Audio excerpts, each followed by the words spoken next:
Blood and silk don't mix, but in the Chicago underworld, they're the only dress code. When the city's most dangerous syndicate boss walked into the Drake Hotel, every woman held her breath. But he didn't look at the runway models. He crossed the ballroom, for the sister everyone threw away. The air in the Gallagher family's Gold Coast penthouse was thick with the scent of hairspray imported French perfume and the sharp underlying metallic tang of nervous sweat.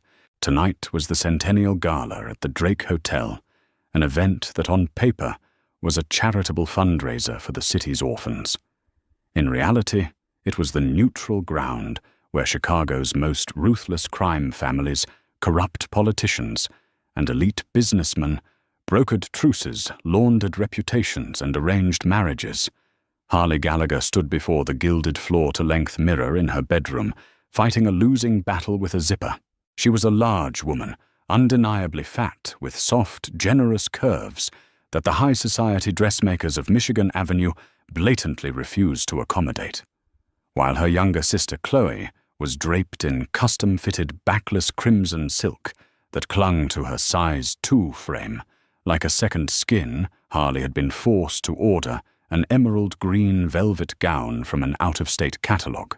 It was beautiful, rich in colour, but the cut was unforgiving, digging into her ribs and clinging to the swell of her stomach and broad hips. "For God's sake, Bea, suck it in!" her father Thomas Gallagher barked from the hallway. Thomas was a mid-level boss, a man who controlled the docks and the union payoffs, but desperately craved a seat at the high table of the syndicate. His face was flushed, the collar of his tuxedo already looking too tight. "We are walking into a room with the Russo family tonight. I cannot have you looking like a stuffed sausage when I am trying to convince Leonard Russo that our bloodline is worth merging with his." Harley dropped her hands, her face burning. "I didn't ask to come, Dad. You know I prefer to stay home. And let the other families think I'm hiding my eldest daughter like some shameful family secret." Thomas snapped. "You do treat her like a family secret, Daddy." Chloe purred, gliding into the room. She looked like a weapon forged from diamonds and malice. Her blonde hair was pinned up in an immaculate twist, her cheekbones sharp enough to cut glass. She looked Harley up and down, a cruel, practiced sneer, lifting the corner of her painted lips. "Look at you. Velvet in June. You look like a Victorian couch, Bea. Just stay by the buffet tonight, out of the way. I need Leonard to be looking at me, not distracted by the circus." Harley swallowed the lump in her throat, her hands smoothing down the rich green fabric over her thighs. "I'll stay out of your way, Chloe. I always do." It was the tragic truth of Harley's life. She was the ghost of the Gallagher family, while Chloe was paraded around as the beautiful bait to lure in a powerful alliance. Harley was the hidden workhorse. She possessed a brilliant mathematical mind. For the past 5 years since she dropped out of her accounting degree at Northwestern to protect her father from a federal indictment, Harley had been cooking the Gallagher books. She managed the offshore accounts in the Cayman Islands, structured the shell companies in Delaware, and laundered the union kickbacks through legitimate real estate holdings. She was the only reason Thomas Gallagher wasn't sitting in a federal penitentiary. Yet in the ruthless, superficial world of the Mafia, a woman's worth was measured entirely by her waistline and her ability to serve as a beautiful trophy. Her intellect was a mere utility. Her body was a social liability. "Just put on some darker lipstick," Chloe ordered, examining her own flawless reflection in Harley's mirror. "Maybe it will draw attention away from everything else." "Come on, the limousine is downstairs. Judge Henry Caldwell and District Attorney Robert Finch are going to be there tonight. Daddy needs to kiss the ring and I need to secure my future husband." The ride to the Drake Hotel was suffocating. The partition in the stretch, Lincoln was rolled up, leaving Harley trapped in the back with her father's cigar smoke and her sister's relentless narcissism. Thomas spent the entire ride rehearsing his pitch to Leonard Russo, the newly crowned head of the Chicago syndicate. Leonard was a ghost story, whispered in the back rooms of speakeasies and shipping yards. He had taken over the family at 32 after his father was assassinated, brutally purging the ranks of traitors within a single bloody weekend. He was notoriously cold, calculating, and unmarried. Every family in the tri-state area was trying to shove their daughters into his bed, hoping to secure an alliance that came with the protection of his private army. When the limousine pulled up to the glittering entrance of the Drake Hotel, the paparazzi bulbs flashed like lightning.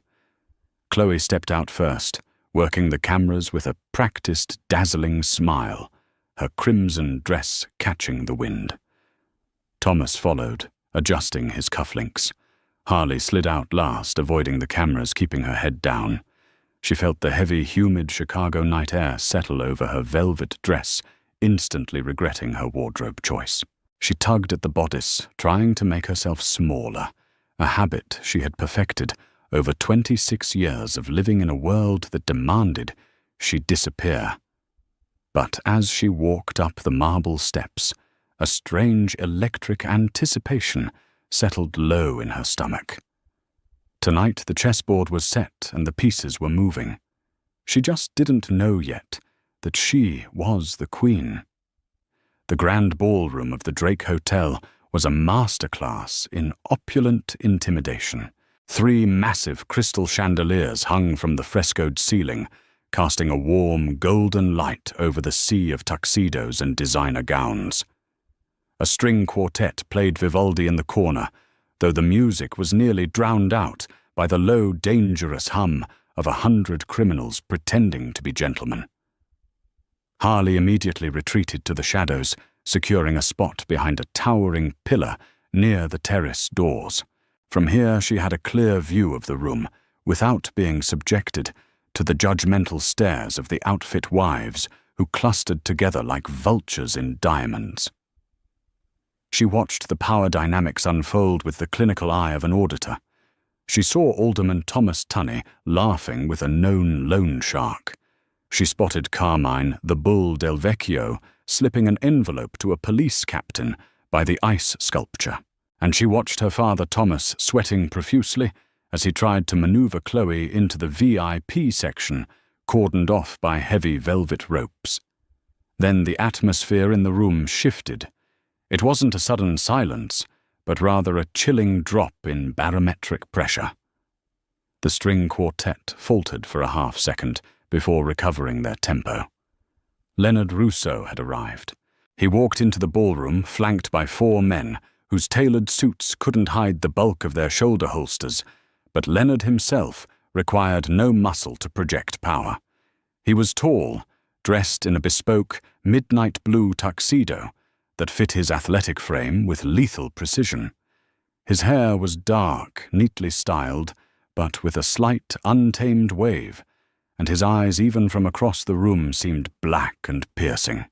He didn't smile as he accepted a glass of scotch from a trembling waiter.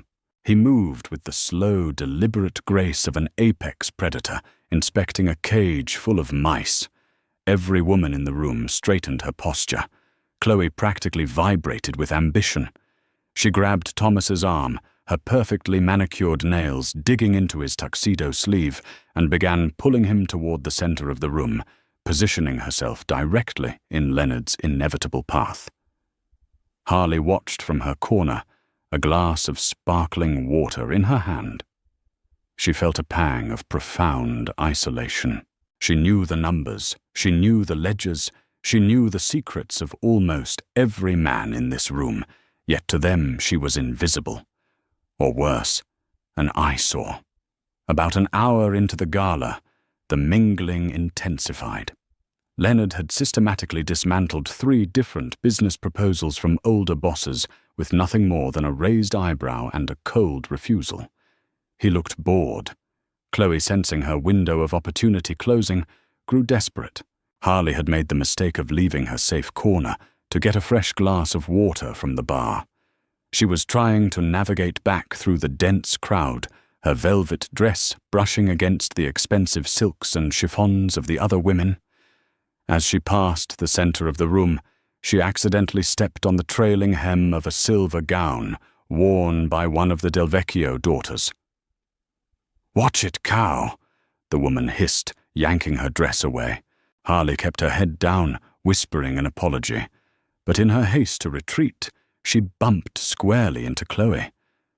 Chloe had finally managed to position herself just 10 feet away from Leonard Russo, waiting for him to turn around.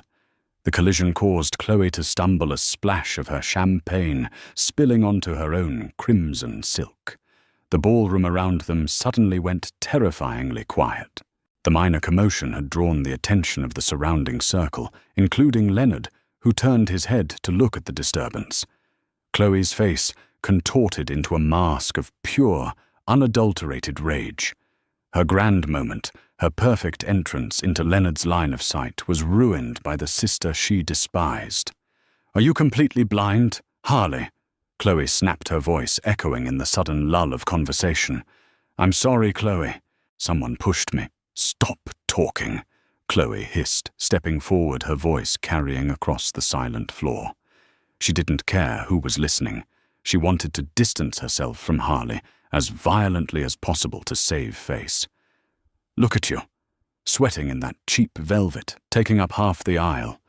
Why did Dad even let you out of the house? You're a humiliating embarrassment." Harley froze, the color draining from her face. Dozens of eyes were on her now. She could hear the muffled snickers from the outfit wives. She saw her father standing a few feet away, rigidly looking at the ceiling, refusing to intervene. "Chloe, please," Harley whispered, tears burning the back of her eyes. "Not here." "Yes, here." Chloe laughed, a high, cruel sound that sliced through the room.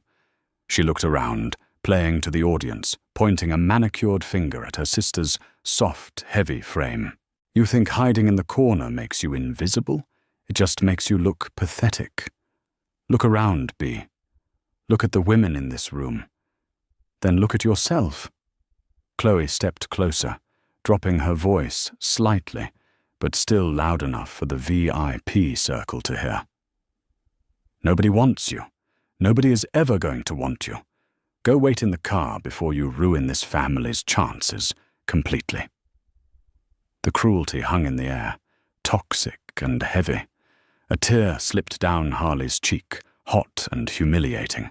Her heart hammered wildly against her ribs. She wanted the marble floor to open up and swallow her whole.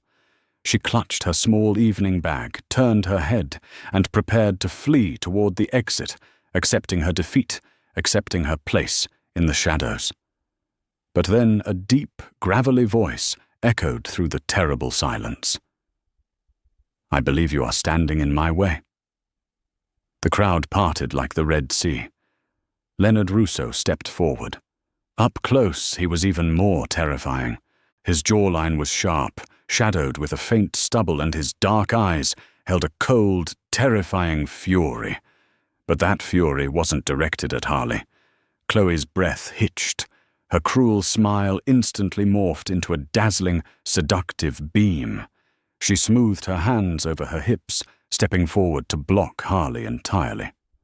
"Mr. Russo," she purred, her voice dripping with honey. "I apologize for the disturbance. My sister is terribly clumsy. I'm Chloe Gallagher." "It is an absolute honor to move," Leonard said. It wasn't a request. It was a single flat syllable that carried the weight of a loaded gun. Chloe blinked, her smile faltering. "Excuse me. You are blocking my view." Leonard stated, his voice devoid of warmth. He didn't even look at Chloe's face. He looked right past her shoulder. Slowly, agonizingly, Chloe stepped to the side, her face flushing crimson, as a ripple of shocked whispers swept through the crowd. Leonard stepped past the gorgeous, trembling golden child of the Gallagher family and stopped directly in front of Harley. Harley stood paralyzed. She was hyperventilating slightly, the velvet dress constricting her chest. She looked up at the towering Mafia boss, expecting him to order her out of his presence, expecting the final crushing blow of the night. She wiped the tear from her cheek, hastily, her hands shaking. Leonard stared down at her. His gaze wasn't filled with the disgust or pity she was used to. His dark eyes roamed over her face, taking in her wide, panicked green eyes, the soft flush of her cheeks, and the rich, dark waves of her hair. He looked down at the curve of her body in the emerald velvet, and for the first time all evening, the corner of his mouth twitched upward. Harley Gallagher. He murmured his voice, low, meant only for her. She gasped softly. You know my name. I make it my business to know the architect behind the most brilliant money-laundering network in the Midwest, he said quietly. Harley's blood ran cold. The ledgers, the shell companies. He knew. Her father always thought he was the mastermind, but Leonard Russo knew exactly who held the reins. Before she could form a panicked reply, the string quartet, terrified by the silence, abruptly began playing a slow, sweeping waltz. Leonard didn't break eye contact. He slowly raised his large, calloused hand, presenting it to her. They are playing a waltz mea bella, and I find myself in need of a partner. The ballroom erupted into a silent frenzy of shock. Thomas Gallagher dropped his cigar. Chloe let out a sound that was half gasp, half sob, her face contorting in absolute disbelief. The most powerful man in Chicago, a man who could have had his pick of actresses and heiresses, was offering his hand to the fat, hidden daughter. Mr. Russo. Harley stammered, her voice trembling. I can't. I don't dance. And everyone is staring. Let them stare, Leonard commanded softly. They stare because they are sheep looking at a wolf. And you, Harley, are no sheep. He stepped half an inch closer, his presence entirely consuming her vision. Take my hand. Show them exactly who you are. A strange, defiant spark ignited in Harley's chest. For 26 years she had been told to hide. She had been mocked, belittled, and pushed into the dark. Her sister's cruel words, "Nobody wants you," still echoed in her ears. But looking into Leonard's eyes, she didn't see pity. She saw recognition. She saw a king looking at a queen. Slowly her trembling hand reached up and rested in his massive palm. Leonard's fingers immediately curled around hers, warm and possessive. He pulled her forward, slipping his other hand around her waist, settling firmly on the curve of her lower back. He didn't hesitate or adjust his grip to hide her size. He held her as if she were the most precious, delicate thing in the room. He guided her straight to the center of the dance floor. The crowd scrambled backward to give them space. As they began to move to the sweeping music, Harley stumbled on the first step. I warned you, she whispered, her cheeks burning. I'm clumsy. You're nervous, he corrected, pulling her a fraction closer. The scent of sandalwood and danger enveloped her. Follow my lead. Just breathe, Harley. She looked up at him, her heart pounding a frantic rhythm. Why are you doing this? My sister. She's the one my father brought for you. She's the beautiful one. Leonard scoffed a dark, dangerous sound. Your sister is a loud, empty vessel. I have no use for a woman whose only asset is her reflection. I need a partner who can see the chessboard. I need the woman who successfully hid $3 million from the IRS in a labyrinth of dummy corporations out of the Cayman Islands last year. Harley's breath hitched. If you know that you know, I could go to prison. If I know that, Leonard replied, his eyes dropping to her lips before meeting her gaze again. It means I recognize your genius. Your father is a fool, Harley. He parades a piece of glass around while hiding a diamond in the dark. He spun her gracefully, and for the first time in her life, Harley felt weightless. The heavy velvet dress didn't feel restrictive anymore. It felt like royal armor. As they rotated, she caught sight of Chloe, standing on the edge of the dance floor, her face pale tears of rage and humiliation streaming down her perfectly contoured cheeks. Thomas Gallagher looked like he was going to pass out.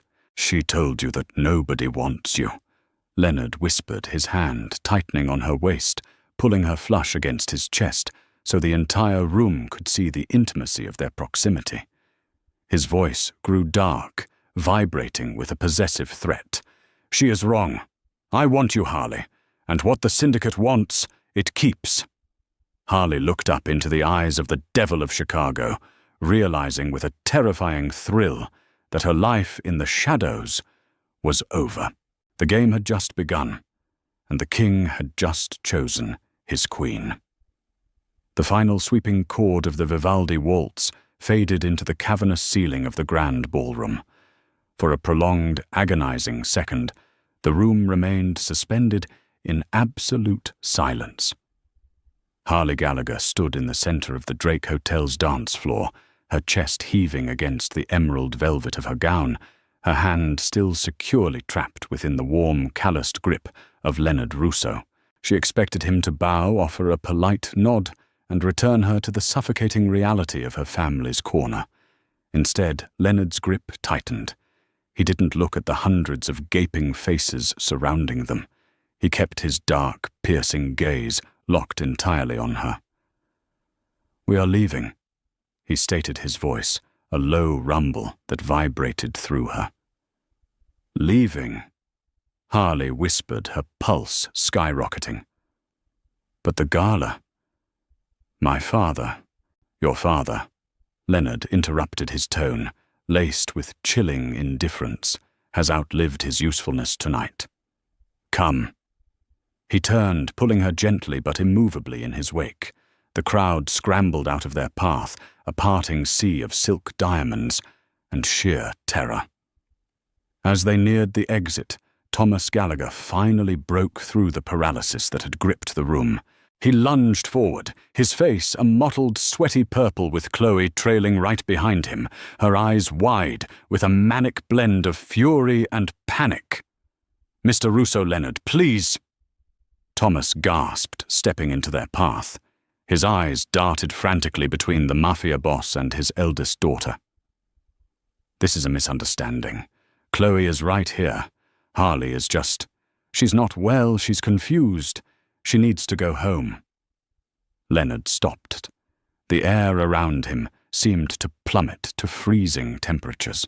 His 4 suited bodyguards instantly materialized from the shadows, their hands hovering dangerously close to the lapels of their jackets. "The only one confused here is you, Thomas," Leonard said smoothly. He didn't raise his voice, but the lethal promise in his tone made Thomas physically recoil. "I suggest you return to the bar. Drink to your continued breathing. Because if you step in front of me again, I will ensure it is your last step. In the Syndicate, power isn't taken with a shout. It's executed in a whisper." An old Chicago outfit proverb. "But she's my daughter." Thomas sputtered a desperate, pathetic final stand.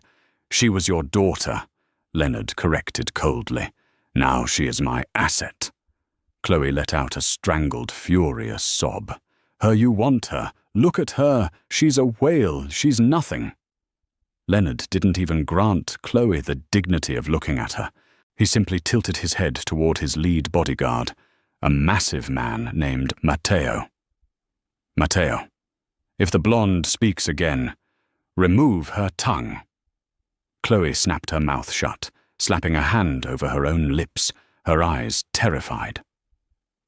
Leonard guided Harley out the heavy brass doors of the hotel and into the humid electric Chicago night. A convoy of 3 black-armored Maybachs sat idling at the curb. The paparazzi, sensing blood in the water, began snapping photos furiously.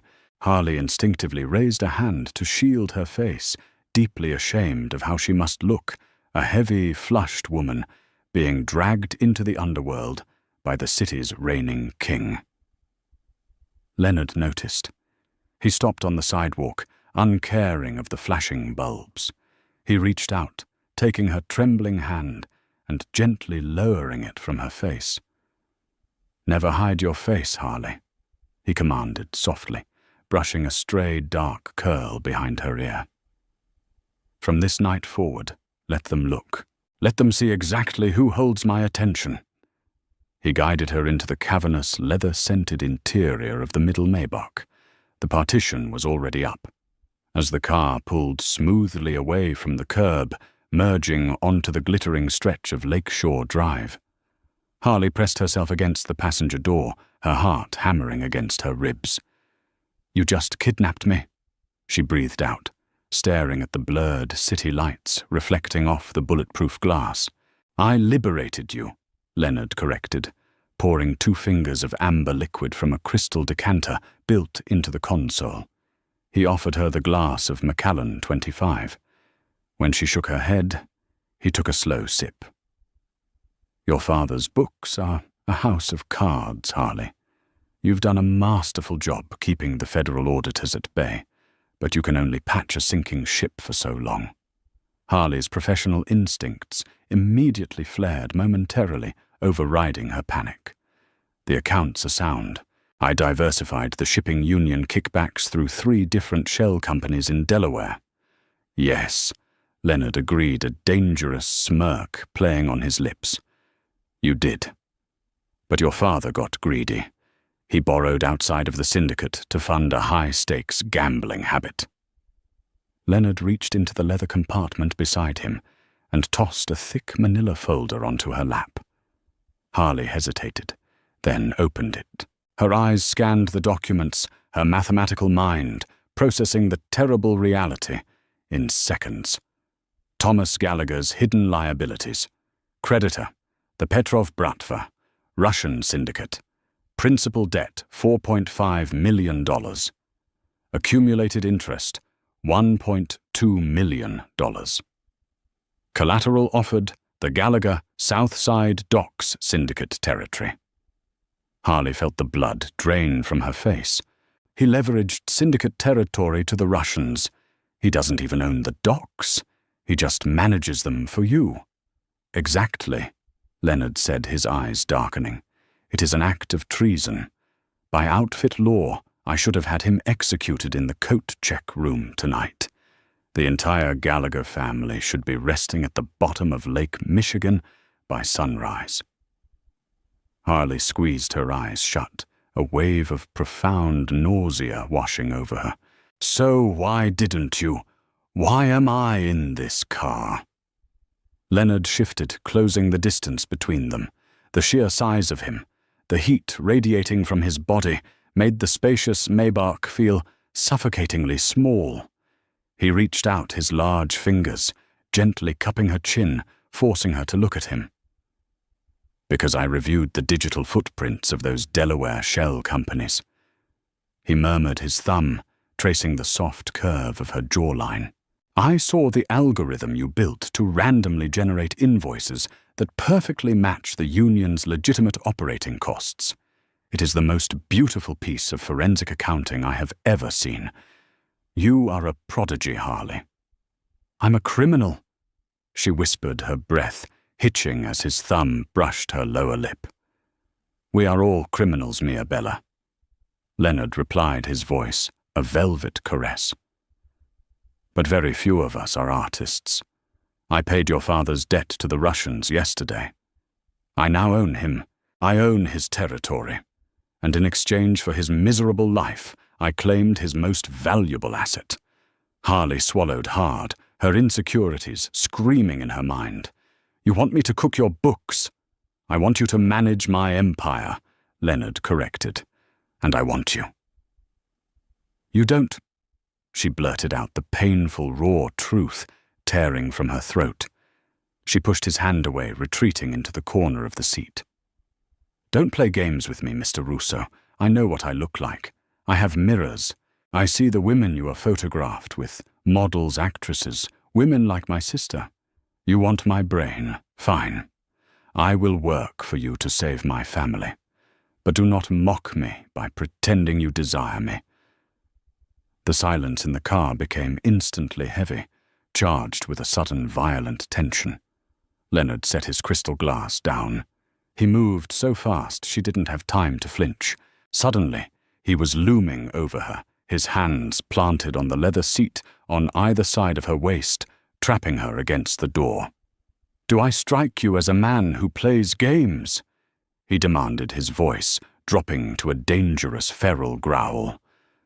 "Do you think I care about the opinions of superficial socialites and weak men? The women you speak of are hollow. They break when the wind blows." He leaned in closer, his lips mere inches from hers, his gaze dropping to the swell of her cleavage, straining against the emerald velvet. "I look at you, Harley, and I see a woman. Soft where a woman should be soft, brilliant where it matters, and resilient enough to survive in a house that hated you. I don't want a fragile porcelain doll. I want a queen who can hold my empire together while I burn the rest of the city down." Harley trembled, completely overwhelmed. No man had ever spoken to her like this. No man had ever looked at her body with hunger instead of disgust. "Tomorrow," Leonard whispered, pulling back just slightly, though his eyes never left hers. "You will begin auditing the Russo syndicate. But tonight you will sleep in my bed, and you will begin to unlearn every lie your family ever told you about your worth."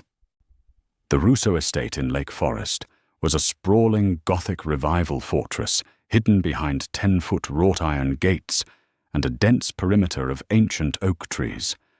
It was a place of dark marble vaulted ceilings and terrifying silence. For the past 48 hours it had also been Harley's prison and her paradise. True to his word, Leonard had not forced himself upon her that first night. He had simply given her one of his oversized black silk dress shirts to sleep in, pulled her against his chest in the massive king-sized bed, and held her. For a woman who had been starved of physical affection her entire life, the feeling of a powerful, dangerous man wrapping himself around her thick curves protectively was completely intoxicating. Now, on her third day, Harley sat in Leonard's private, subterranean office. It was a high-tech bunker, disguised as a classic library, filled with servers, encrypted mainframes, and towering stacks of physical ledgers. She was dressed in a pair of soft black leggings and a cashmere sweater that one of Leonard's staff had procured for her, her hair tied up in a messy bun, a pair of reading glasses perched on her nose. She was in her element, and she was terrified of what she had just found. Leonard was sitting across the room in a leather wingback chair, cleaning a custom 1911 pistol with terrifying methodical precision. He watched her constantly. Every time she looked up from the monitors, she caught his dark eyes, tracking her movements, a low, simmering possessiveness in his gaze. "You're frowning, Mia Bella," Leonard observed, snapping the slide of the pistol back. "Did you find a math error? Or are you just displeased with my company?" Harley took a shaky breath, pulling off her glasses. "Leonard, you need to look at this." He set the weapon down, immediately crossing the room in 3 long strides. He stood behind her chair, resting his large hands gently on her shoulders. The warmth of his touch sent a familiar shiver down her spine. "Show me." Harley tapped the keyboard, bringing up a complex spreadsheet she had spent the last 10 hours cross-referencing. "I started auditing the Southside construction contracts," she explained, pointing to the screen. "You have 3 major high-rise developments currently funneling clean cash back into the central holding account. But the margins were off, just by a fraction of a percent.